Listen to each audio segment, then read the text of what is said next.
Welcome to Classic Heart, the BMW Group Classic podcast. This is JP and today's guest is Misha Charoudin, a Nürburgring icon, I would say, automotive YouTuber, track day pro, and someone who has taken more BMWs to the limit than any other people I know.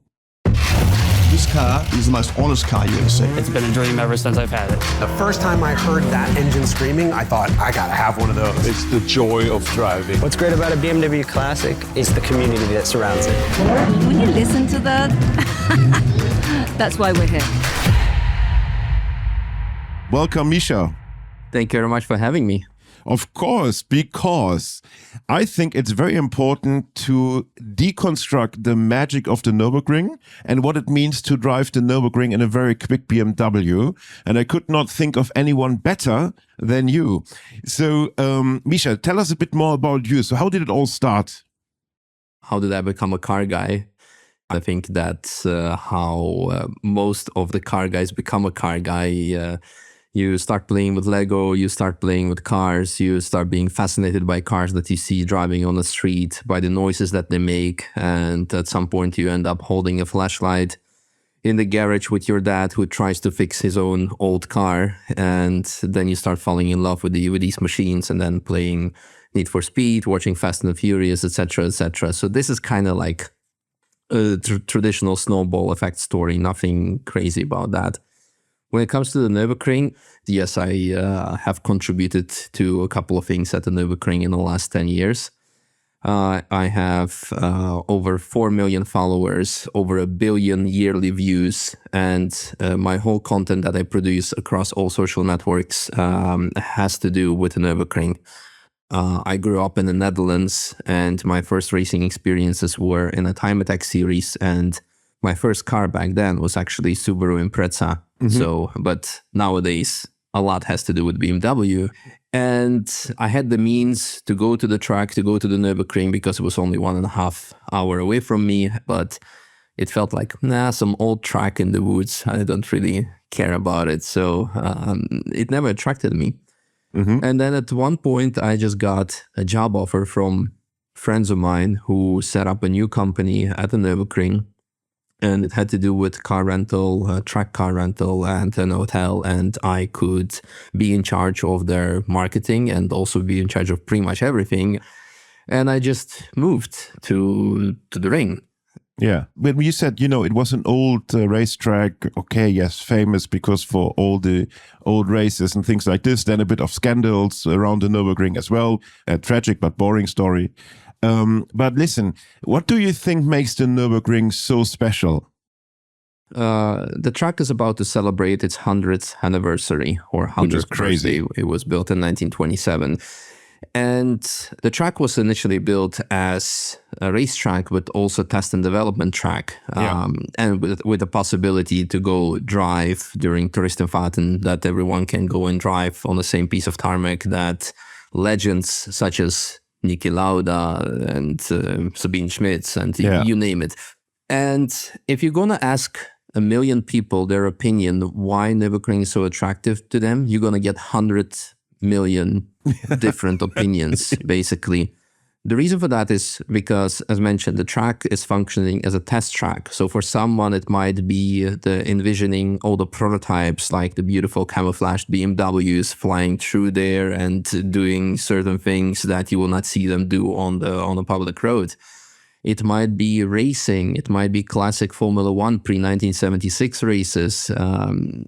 Someone who grew up watching races live, maybe, or meeting their famous heroes, or maybe simply playing the track on Gran Turismo on the PlayStation 15, 20 years ago and dreaming of one day maybe going there themselves with a car that they might own themselves. Yeah. The place is so magical. And aside from all the car stuff, there's also lots of non-car events, like Rock am Ring, for example. Which was amazing.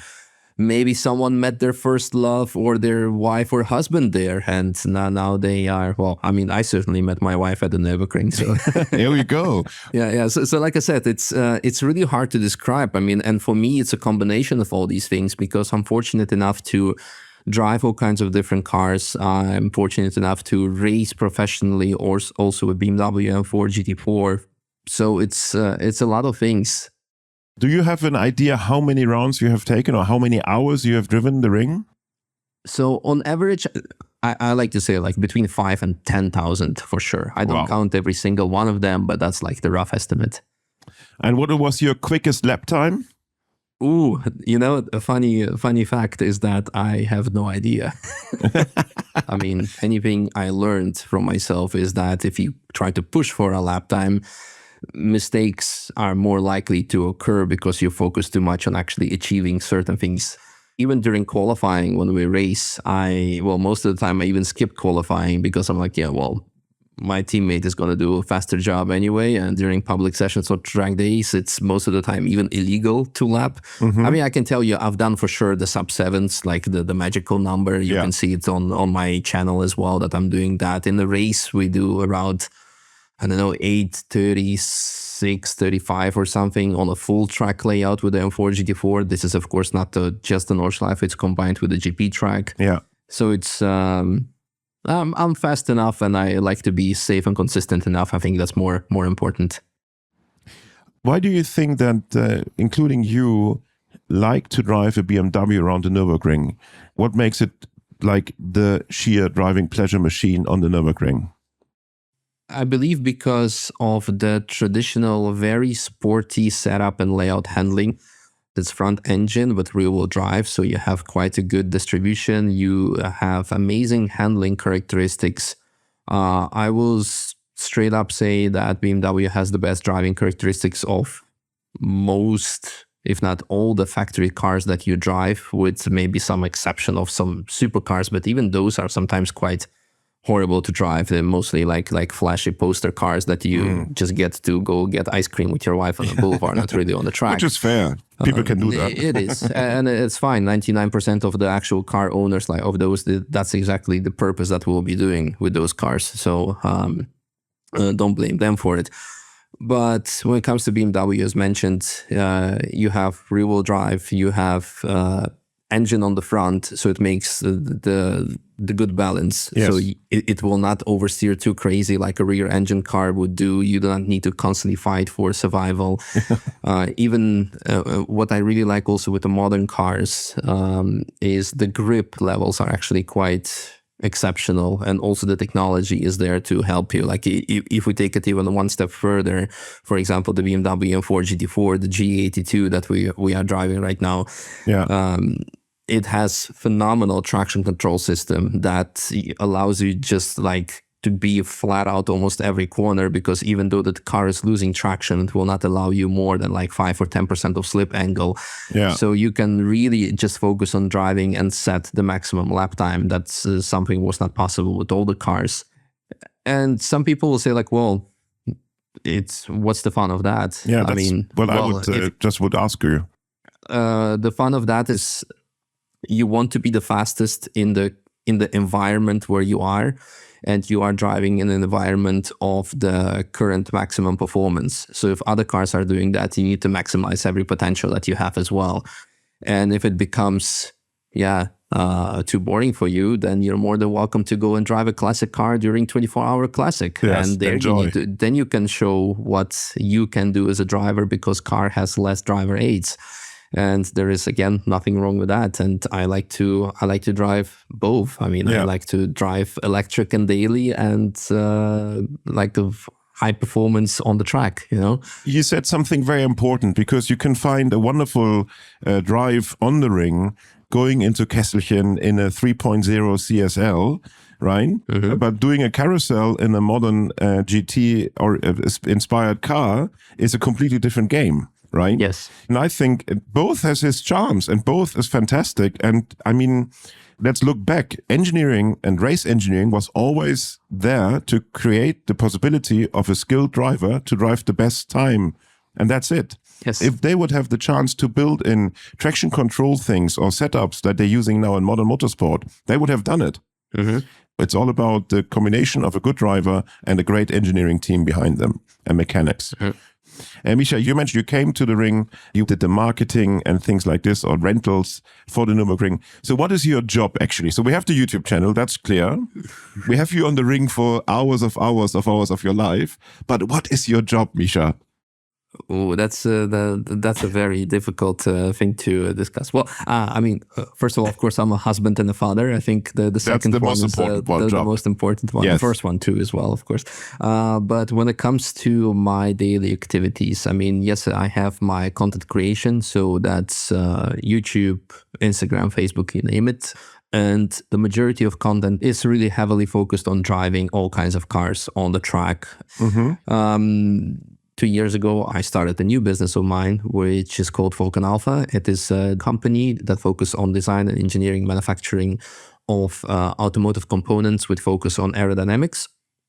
And this year, yes, because aero is very important. Yes. And overlooked, and it's a very niche product. And this is something that we are getting into. And we now moved in this year in a big facility at the Nürburgring Industry Park, where we will be also working on other people's cars and building cars. So whether it is a quick brake pad change or tire change or a complete build of a full pedigree race car.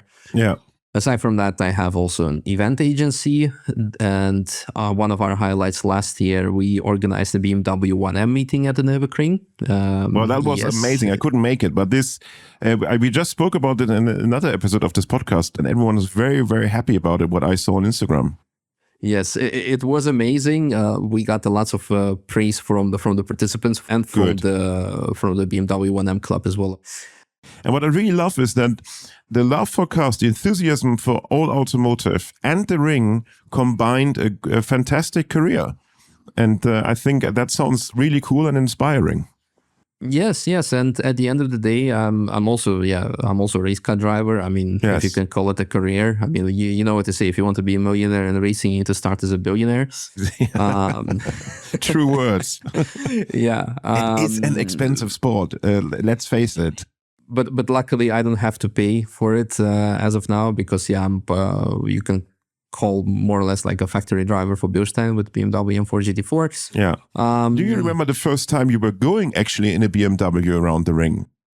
There were a number of cars, but the one that stood out, definitely one of the first ones, among the first ones, was a Team Schirmer BMW that back then held the record for the fastest street legal BMW, which was a E92 M3, which done a 659 or 658. Yeah. And that was my first experience with a really fast track prep BMW, and that really blew me away because it was fast because it had 4.4 liter stroker with over 500 horsepower naturally aspirated. Yeah. It had all the grip, it had all the emotion because you have all the solid mount, solid bushings. You hear the diff whine, you hear the gearbox, you hear the engine, the intake, all the smells, all the heat, and you're just pushing all the supercars away in front of you, and that was really something special. Yeah, sounds absolutely like something special. I was never really like attracted by a certain brand, and especially now when I have so many opportunities to drive so many cars. The funny thing is like I said, I drive about 500 cars a year. And if I look at the statistics, probably 40% of those are BMWs. Yeah. And most of those cars are owned by other people that come to me to test those cars, to experience those cars. Yeah. But majority of people who have a track car or a daily fast car, it happens to be BMW. And there must be a reason behind it. That brand or car or certain car model appeals to them, or because it simply has been proven to function well on the track. I think you explained it very well. And as we spoke so much about BMW, what is your favorite BMW story? My most viewed video on my channel is a lap with Robert Kubica. Yes, Robert. Who has now recently won Le Mans, but has been also very active with BMW for BMW. Yes. So back in 2020, Robert was driving DTM at the Nürburgring, and he ended up at our company, Apex, back at the time, to come and rent a car. Mm-hmm. He went to another company first, but they didn't know who he was, and they said, if you want to rent a car, you need to take an instructor with you because we don't know you, we don't trust you, and you need an instructor. Yeah, sure. To which Robert said, like, okay, guys, bye. So he went to us, and hey, fair play to the guy who was doing his job, because I'll be honest with you, at that point, I had no idea who Robert Kubica was myself. So when I got into the office, everyone was going mad, like, oh yeah, Kubica is driving our BMW. I'm like, who? Whatever. And he booked a BMW M4 for a full week while he was at DTM. And then on one of the evenings, when I came also to drive the track myself, I ran into him at the office. I'm like, so you're that guy, huh? Like you're this like Robert Kubica XF1 driver. Yeah. And it was super down to earth, super chill. Like, hey, if you want to, maybe maybe I can jump in with you. Maybe we can do a small video or something. They're like, yeah, no problem. So Nice. I hopped in with him, done a lap. Didn't think anything of it. Like, I thought maybe it's going to get 100,000 views because, whatever, another BMW M4 lap, after hundreds of more on my channel. So I think 5 minutes after it went live, that video had already 100,000 views within 5 minutes. I'm like, something's crazy is happening. Yeah. Within a day, it ended up being trending. It was over 1 million views in less than 24 hours. Wow. It really exploded. And that also kind of launched my career to the next stage. And I got some good money out of it. And then I decided to buy my dream car, which was a BMW E34 M5. Wow, very nice. And I mean, Robert Kubica, he drove for the BMW Formula One team. He's a brilliant rally driver, won on Ferrari, now Le Mans. And every time I met him in the race circus, I always said, wow, what a cool, polite, calm gentleman he is. Yes. And this brings me to a little thing that we call the pit stop in our podcast. And the pit stop, Misha, is a series of questions. And I would like you to answer very quick and briefly. And we can speak about your answers later on, if that's okay. Are you ready for our little pit stop? Yeah, sure. 3, 2, 1, here we go. Misha, timeless design or cutting edge innovation? Timeless design. Compact agility or luxury comfort? Agility. Black or colorful? Colorful. Mint condition or enthusiastically driven? Enthusiastically driven. Customization or factory perfection? Customization. Driving alone or driving with passengers? With passengers. Okay, let me rephrase that one. Driving alone on the ring or with passengers on the ring? Alone. Road trip or racetrack? The racetrack. Autobahn or country road? Country road. Stick shift or pedals? Stick shift. Petrol or diesel?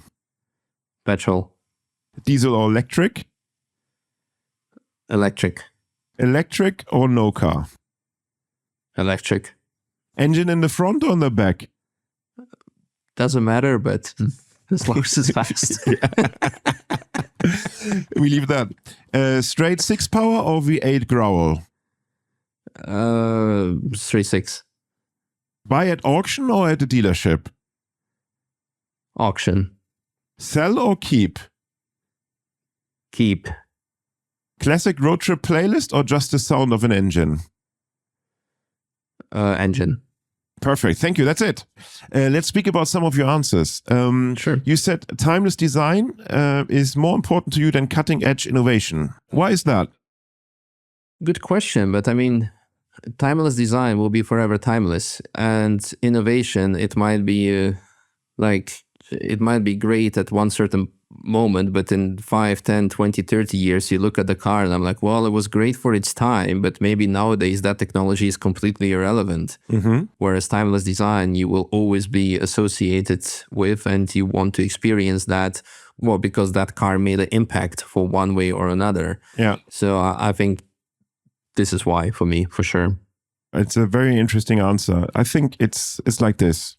You can have a timeless design package for a cutting edge innovative car at that time. But as you said, innovation will fade out because it will be replaced by new. Mm-hmm. But then at least the packaging is right. And then I think I rephrased the question a little bit because of driving with a passenger, without a passenger on the ring. And I think we know the answer why it might be preferred to drive on the ring with non-passengers, but please elaborate a little bit why you choose that one. For the last 4 or 5 years, I was driving other people's cars with them in it, which resulted in fantastic content because you have really scared and impressed faces that are great to look at when they all of a sudden people see the most popular quote is I never knew my car could do that. I'm like, well, you're welcome, bro. I love it. And that's and it's great. But as you get older, you get married, you get kids. I said responsibility-wise, sorry guys, I am not doing that anymore. So first of all the drives I had scheduled with other people, they are with 200 cars that I have scheduled for this year, only 2 have canceled. Yeah. They're I actually wanted to have a fast lap, but I'll go book a ring taxi now. Yeah, fair play, nothing wrong with that. Yeah. But everyone else said I actually want to see what my car can do. And now without driving with a passenger, I'm actually faster because you do not have additional 75 or 100 kilos next to you. Yeah. The car handles much better. I am much more talkative in my videos now and letting my mind speak freely and just talk about how the car behaves without thinking will that offend the guy next to me or will that not offend him? I will just say how it is, what is good, what is bad. And so far the videos I have produced have been very well received by the community. Super. I have a question which burns under my nails because we talked so much about the modern cars versus historic vintage cars. If you could choose one BMW pre-2000 to conquer the ring, what do you think would it be and why? Well, I haven't driven one yet, so I hope it's not going to be the case of Never Meet Your Heroes. But can I say McLaren F1? Does that count as a BMW? It has BMW engine, the best engine ever built. So it's powered by BMW. Without BMW, this car would not have happened. Exactly. And I think for a good reason, Gordon Murray, as a racing engineer by training, definitely decided to choose a 12-cylinder engine from BMW. No, but if we have to go with the actual BMW, I would go probably with M1 Pro car. Yeah. Because, M1, the greatest M car by many, and Pro car built for F1 drivers to actually compete. So that must be the very best road-ish car that one can possibly imagine.